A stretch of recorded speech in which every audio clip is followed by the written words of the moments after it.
Good morning, everyone. My name is Mary Sowers. I'm the Government Information Librarian at the Nebraska Library Commission. We are the Nebraska state agency that offers support services to libraries in Nebraska. And so part of my job at the Library Commission is to gather and disseminate information about government programs.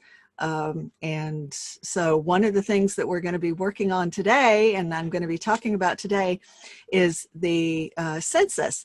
And even though we're very, very concerned about the coronavirus right now and very preoccupied with that, it is still very important that we all respond to the census. And to be honest, maybe even more important now because of this major pandemic that we're starting to deal with here in the United States. Eventually, all of the census information that we gather this year will help with determining where the money goes to help communities, to help states, to help everyone in the United States. And so that's some of the things that we're going to be talking about this morning. So I'm glad that you've joined us. So here we go. First of all, I want to talk about a very short history of the census. And at census.gov/history, beginning in 1790 was the very first census here in the United States. And we conduct the census every 10 years. And so starting in 1790, the Congress authorized legislation to provide for a census, even though it was already in the Constitution. And so each year, the census and what it covered and how the questions were asked and what questions were asked changed. And so this overview of the decades of the various censuses is really fascinating reading. I highly recommend that you go, take a look. And since we're all kind of stuck at home anyway, now's your time to learn about things like this, not just about all forms of government and things that are going on, but, things like the census too, and how important it is. For example, in 1790, during the first one, there were only 5 questions asked. Free white males of 16 years and up, free white males under 16, free white females, all other free persons, and slaves. So again, and it was the times, the questions were based on the times as they were at the moment.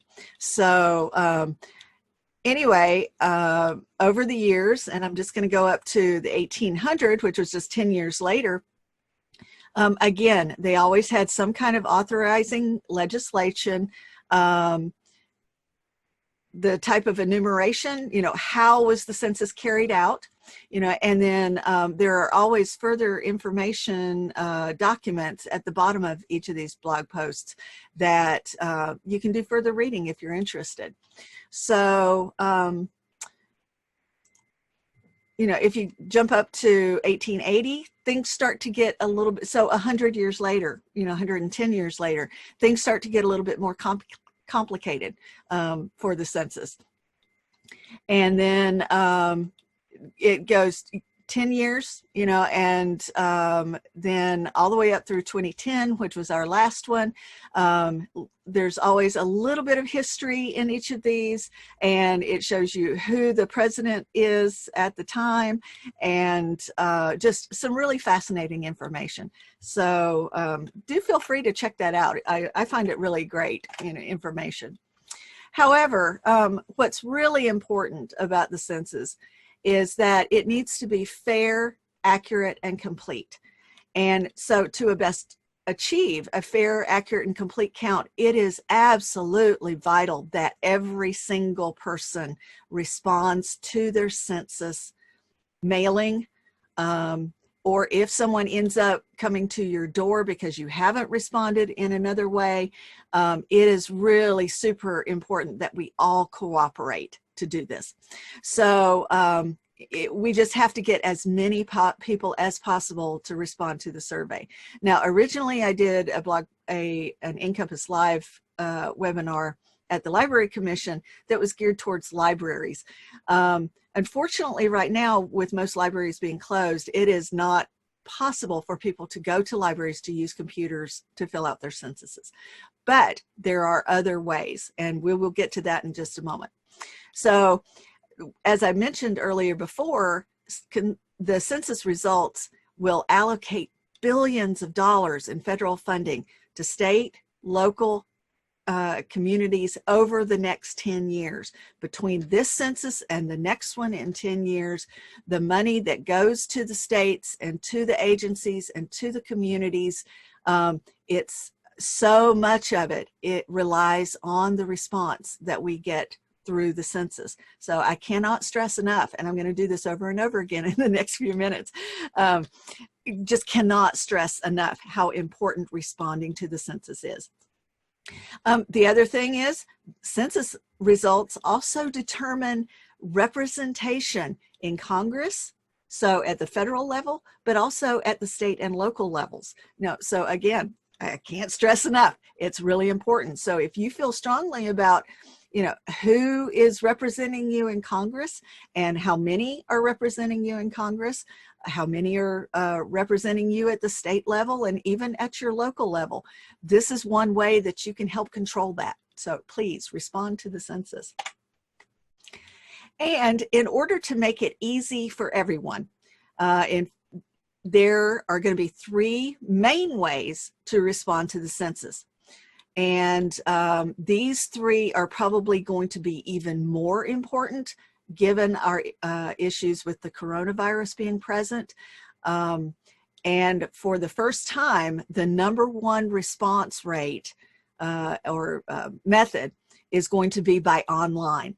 So since we're so busy doing social distancing, it's really important, if at all possible, respond online. Now, beginning March 12th, many of you may have already received a mailing from the Census Bureau and an immediate follow-up mail urging you to respond online. Now, if you got 2 mailings, you will notice that the code that's listed in the first mailing will match the code that's listed in the second mailing. It's not like they're trying to get you to do it twice. They're one and the same. Respond once. And I will get to that, you know, in just a moment as to how you can do that. The second main way is that if you don't get a mailing, or if you're concerned about going online, or maybe you don't have access right now that a lot of computer access for some people is not available, you can get there by phone. And again, in just a moment, I will explain how you can get there by phone. The third main way that people will be able to respond is if they didn't get an invitation to respond online, you can and probably will get a mailing so that you can fill it out on paper and mail it in. So those are the 3 main ways that people are going to be able to respond to the census. Online, #1 most important way to do it. It's the fastest, it is secure, and they can, in fact, we're already starting to see results coming in because people are responding online. And so then you could also respond by phone or by mail. Now, the last way that people will be able to respond by the census, if they don't do it by online, phone, or mail, is census takers will come to your door. Originally, the dates were May through July. That may be pushed back. We don't know yet. But if you haven't responded by May, eventually you might be getting someone coming to your door to help you respond to the census. Again, please don't turn them away. It is really vitally important that you respond. They will come with a badge that is Census Bureau, and they will not ask you any questions like donating money or for your social security number. They will not ask you any of that information.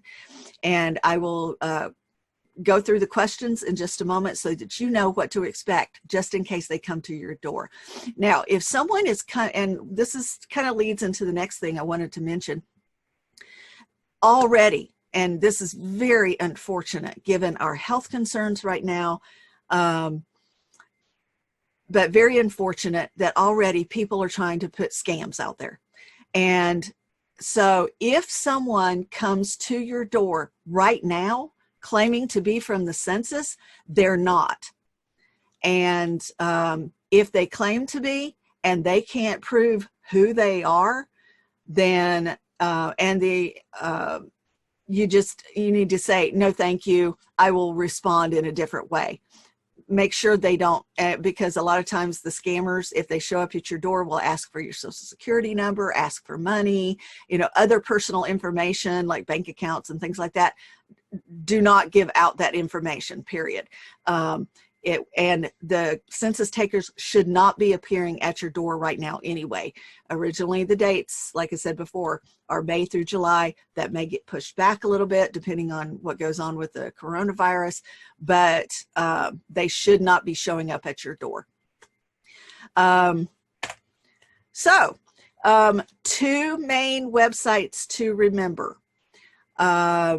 The first one, and this is the way that you can go online to respond to your census questionnaire, is my2020census.gov. And this is what it looks like when you go to my2020census.gov. It has a welcome. It has a getting started. Once you actually start the questionnaire, you have to finish it. If you leave it, you will have to, and come back later to try to fill it out, you'll have to start over. So just start. Now, if you got a mailing, you should have a 3-section code that you will put into this web page and then log in. Just click log in. It verifies immediately that you are who you say you are. Now, I can't go any further because we've already done our census response, so I can't go any further in this particular part, but I can still show you what some of the questions are going to be. Now, going back to my slide, the other website to remember is 2020census.gov. The My 2020 is the questionnaire itself. The 2020census.gov is the main census website for taking the census.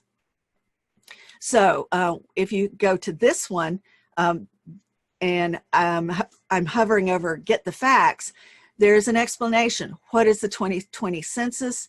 Important dates. And these were all based on, okay, it's taking its time. There it goes. Overall timeline. And right now we are in the March 12th through the 20th, where households begin receiving official Census Bureau mail and responding online. Okay. March 30th and April 1st, through April 1st. So 3 days, the 30th, 31st, and the 1st, the census will be counting people who are experiencing homelessness over those 3 days. April 1st is technically Census Day, to be observed nationwide. And what that means is when you respond to your questionnaire about the census, and it's what you're telling the census is that this is where you are, this is where you live, April 1st of this year. So that's why April 1st is Census Day. April 1st was not always Census Day. Sometimes in the very early days, it was other times of the year, but the country wasn't nearly as big either, and not as many people to count. But gradually over the years, it has been moved closer and closer to the beginning of the year. So they start putting out information early on like last fall, and then the beginning of this year, started to talk more and more about what people could do and what libraries could do to help people respond to the census. But officially, April 1st is where you live as of that day. April is also when census takers will begin visiting college students who live on campus. Now, again, that's an issue this year. So a lot of students may be responding from home. And so hopefully they will have gotten some information about how they can still respond to the census if they've had to leave college and go home. And then, like I mentioned earlier, May through July, census takers will begin visiting homes. Again, not sure if that's still going to be the same time frame, maybe a little bit later in the year once, you know, we figure out some things health-wise here in the country. But hopefully by the end of the year, we will still have the census complete, and all of those numbers are sent to Congress and the President for apportionment. And this is required by law, by the Constitution, that the Census Bureau will deliver apportionment counts from the census to the President and the Congress. So now, by March 31st of next year, Census Bureau will begin sending out information to the individual states. So once the President and Congress has seen it and started to work on how that affects the country and the states, then the states themselves will start to get information. So then the one thing I wanted to go back to is how to respond to the census and questions that are being asked on the form. So like I mentioned before, once you receive a mailing this month to respond online, on that form, there is a 3-digit code. You log in with that code, and then one of the questions that will be asked once you get logged in and actual to the questionnaire is how many people were living or staying in this house, apartment, or mobile home on April 1st. Okay. Were there any additional people staying here on April 1st that you didn't include? Is this house, apartment, or mobile home owned by you or someone in this household with a mortgage or loan? So who's the homeowner, essentially? What is your telephone number? To be honest, that's next to your address and your name. That's the most specific thing that the questionnaire will ask you. You know, they will not ask you a social security number, nothing that they can track you with in that regard. Then we'll ask people's names. What is person one's name? What is person one's sex? What is person one's age? And what is person one's date of birth? Is person one of Hispanic, Latino, or Spanish origin? What is person one's race? Then it moves on to the next person. Same questions. Name of person two. Does this person usually live or stay somewhere else? Yes or no? Excuse me. How is this person related to person one? Husband, wife, child, you know, etc. And there is no citizenship question on the 2020 census. They just need to know how many people are living here. That's it. You know, so no citizenship question. And the other thing that is really, really nice is that at the bottom of this page, there are informational questionnaires. So if you have questions that about the form itself, there is a questionnaire in English and then in Spanish. If you decide to mail your questionnaire in, there are business reply envelopes, one for East down here at the bottom, one for West. Your invitation letter, this is a sample letter. that I mentioned, we actually got ours after we got our invitation to reply online, but there is an invitation letter. And again, it's available in English and Spanish. There are language assistance sheets. And then if you want more information about the census and how to complete the paper questionnaire once you receive it in the mail, your guide to the 2020 census, you can read that online, or if you want to, you can download the PDF, and it is also available in English and Spanish, as well as many more languages. Yeah. So that's the one thing that I will mention again in just a moment. But there are, like I mentioned before, there are several ways to respond to the census, and I understand we have a question. Yeah, and I believe this might have been answered earlier, but I have a question asking, will you be asked about your citizenship? The answer is no. You will not be asked if you are a citizen or not. Like I mentioned before, they will ask your name and the names of everybody living in your household. They will ask your telephone number, but if I remember correctly, only the one telephone number, and mainly the first person that you list. That telephone number is who they're going, that's the telephone number that you will list. But absolutely no citizenship questions, not either online or on the paper or by phone. And they will not ask you any other personal information like your social security number. So can't say that strongly enough. Yeah. Let's see. Any other questions? That is it for now. Okay, that's great. Those are what I consider the basics. Now, some of the other things that I have discovered is that, oh, and actually one other thing I wanted to mention was how to respond and go back. Okay. How to respond. I've already covered online pretty much, but there, if you go back to the main 2020 census.gov site, it says how to respond. You can do an online response guide. There is a phone response guide. So you can, you have the option of completing the questionnaire by phone if you want to.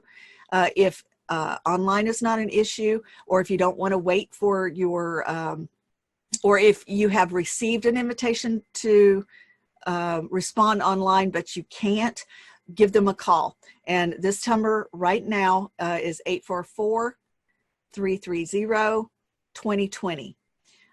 Call the number, or further down, same page, if you prefer to respond by phone in a different language, there are 56 well, in this case, I don't think they're quite, well, it says there are web pages and guides in 59 non-English languages, including American Sign Language, which is very cool.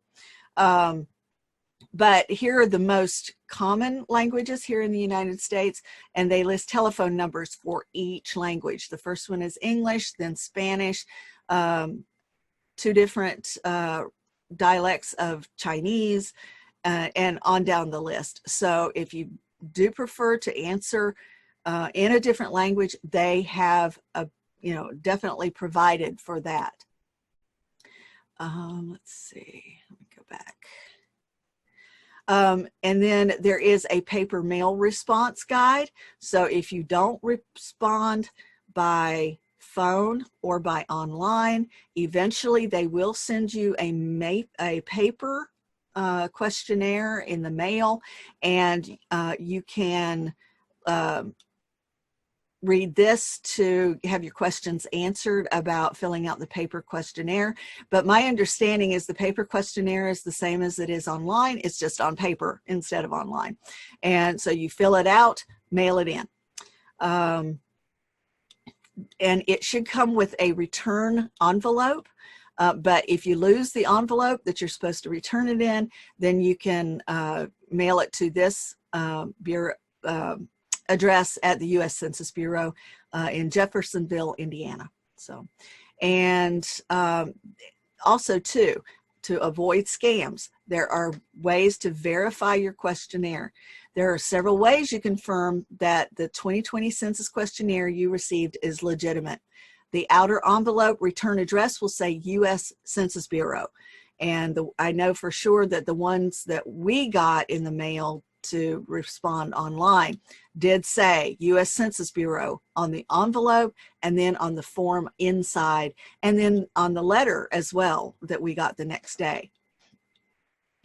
The return address will show U.S. Census Bureau, National Processing Center, 100 Logistics Avenue, Jeffersonville, Indiana. The enclosed envelope for mailing the completed paper questionnaire will be addressed to either Jeffersonville, Indiana, or Phoenix, Arizona. That's where the Census Bureau mail processing centers are. So those two addresses, if it's not one of those, it may not be legitimate. If you think something is not legitimate, pick up the phone and call. And under how to respond, down at the bottom, contact us. And all of these are support numbers, again, in the various languages. And if you suspect that what you've received in the mail, or someone is showing up at your door, is not legit, call them. It is really vitally important that you report things like that. And then I wanted to go back to the paper response guide.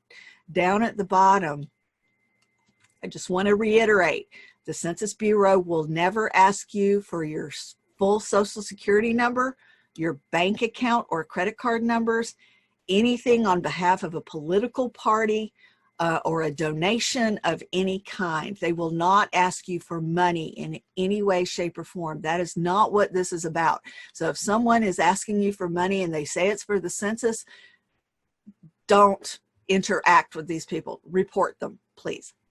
Now, I've already mentioned language support through the census.gov website, but also too, and I didn't pull this up right away, but there is a really cool set of videos on YouTube on how to respond to the census. And when I looked it up last week, I actually counted, because originally they said 59 different languages, but then when I actually went through, sorry, my bad.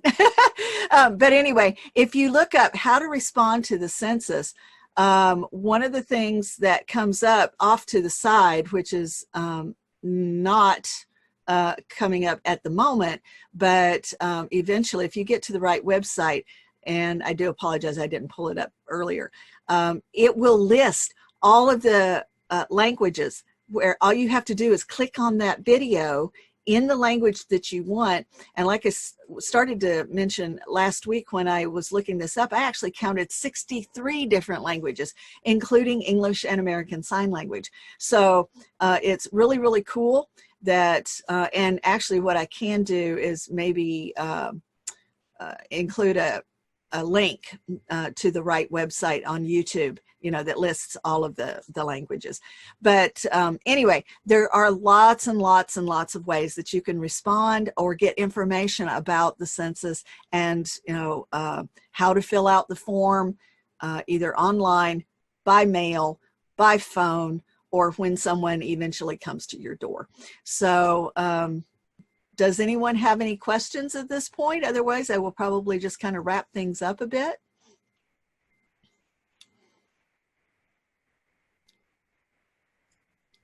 I did have one last question.